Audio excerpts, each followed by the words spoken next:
Tata, si tu retournes encore une pieuvre, je prends le sabre et je déclare la mutinerie. C'est vraiment la menace glaciale qu'une enfant de 8 ans a lancée en plein milieu du salon. Ouais, et à peine 10 minutes de jeu, hein. Le pire, c'est qu'elle tenait vraiment un petit sabre en plastique en disant ça. Le niveau de tension était palpable. Ah oui, c'était un grand moment. Et c'est justement cette anecdote de notre partie qui ouvre notre article sur Captain Memo. C'est un jeu de Tobias Tessar et Félix Vermeek auquel on a attribué la note de 4 étoiles sur 5. C'est ça. Et aujourd'hui, l'objectif de ce décryptage, c'est vraiment de reprendre ce qu'on a mis en évidence dans notre article. On veut comprendre comment de simples tuiles en carton et un petit bateau en bois réussissent à transformer une réunion de famille paisible en un véritable drame maritime de haute volée. Exactement. Parce que bon, au départ, ça ressemble à un simple memory pour enfants. Donc, comment on en arrive là? Eh bien, pour comprendre ça, il faut se pencher sur ce que fait le capitaine.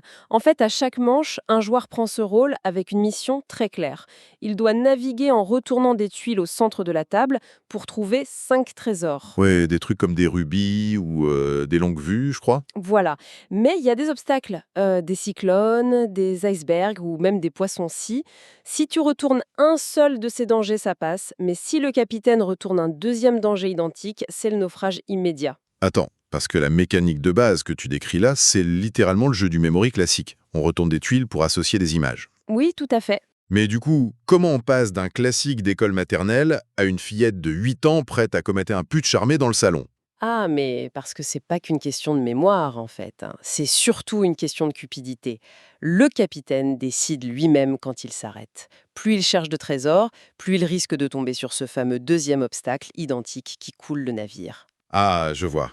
C'est vraiment la mécanique du blackjack au casino en fait. C'était exactement ça. Le pur système du stop ou encore où on tire des éléments en espérant ne pas sauter.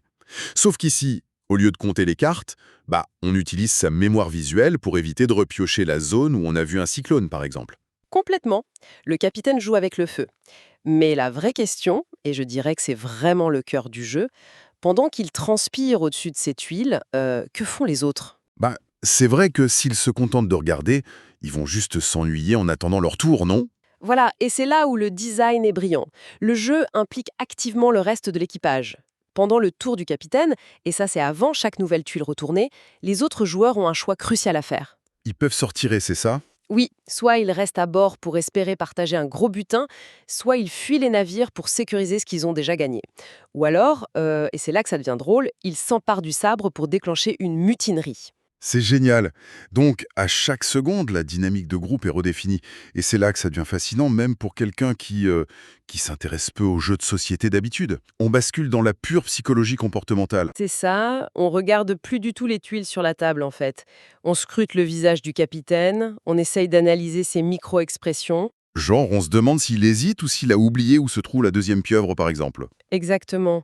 Si je suis un matelot, je dois évaluer sa confiance en lui face à sa propre cupidité.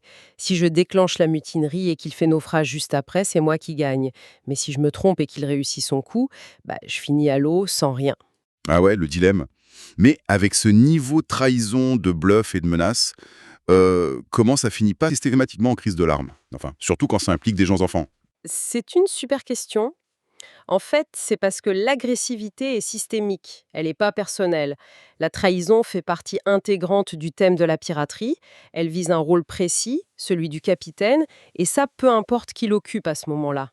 D'accord. Donc ça dépersonnalise l'attaque, en quelque sorte. Voilà, ça crée des alliances éphémères de quelques secondes. Les matelots se regardent, ils hochent la tête, ils décident de se liguer, et puis paf, au tour suivant, les rôles changent.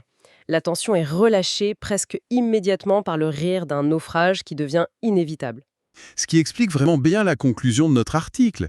Captain Memo réussit ce tour de force de générer une interaction sociale intense et complexe, mais sans aucune méchanceté fondamentale. C'est vraiment une excellente surprise. Je suis bien d'accord. Et d'ailleurs, ça amène une réflexion un peu plus large, je trouve. Si l'introduction de concepts comme le bluff, la suspicion et la mutinerie dans une boîte pour enfants se révèle aussi formatrice et amusante, Est-ce que cela signifie qu'on sous-estime constamment la capacité des plus jeunes à appréhender la complexité des dilemmes moraux et de la psychologie sociale dans la vraie vie? C'est exactement la question qu'il faut se poser, ouais. Eh bien, c'est une réflexion fascinante à garder en tête la prochaine fois qu'un enfant réclamera les commandes, que ce soit d'un bateau en bois ou de n'importe quoi d'autre.